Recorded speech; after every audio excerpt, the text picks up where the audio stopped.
তারেক রহমান ও আওয়ামী লীগ প্রশ্নে যা বললেন ব্রিটিশ প্রধানমন্ত্রী। সাংবাদিকদের সঙ্গে কথা বলছেন যুক্তরাজ্যের প্রশান্ত মহাসাগর বিষয়ক প্রতিমন্ত্রী ক্যাথারিন ওয়েস্ট। লন্ডনে থাকা বিএনপির ভারপ্রাপ্ত চেয়ারম্যান তারেক রহমানকে দেশে ফেরাতে চাইলে ব্রিটেন সহায়তা করবে বলে জানিয়েছেন যুক্তরাজ্যের প্রশান্ত মহাসাগর বিষয়ক প্রতিমন্ত্রী ক্যাথারিন ওয়েস্ট। আজ রবিবার সকালে পররাষ্ট্র উপদেষ্টা মোহাম্মদ তৌহিদ হোসেনের সঙ্গে বৈঠক শেষে সাংবাদিকদের প্রশ্নের জবাবে কথা জানান তিনি।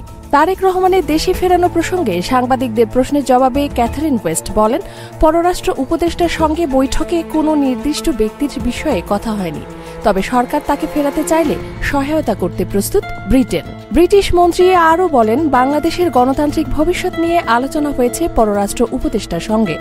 এছাড়া বাংলাদেশে গণতন্ত্র ফেরাতে ড ইউনূস রূপরেখা ঘোষণা করবেন বলে আশা ব্রিটেনের।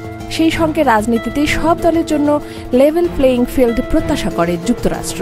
এছাড়া রাজনৈতিক সমঝোতার ক্ষেত্রে আওয়ামী লীগের জন্যও সমান সুযোগ সৃষ্টির উদ্যোগ ব্রিটেন চায় কিনা এমন প্রশ্নে তিনি বলেন, অবশ্যই, এবং আমরা চাই সবকিছু কিভাবে এগিয়ে যাবে সেটার রূপরেখা অধ্যাপক ড ইউনূস সরকার দেবে। পতিত আওয়ামী লীগ সরকার ২১ আগস্টের গ্রেনেড হামলার জন্য তারেক রহমানকে দায়ী করে থাকে এবং আদালতেও তার শাস্তি হয়।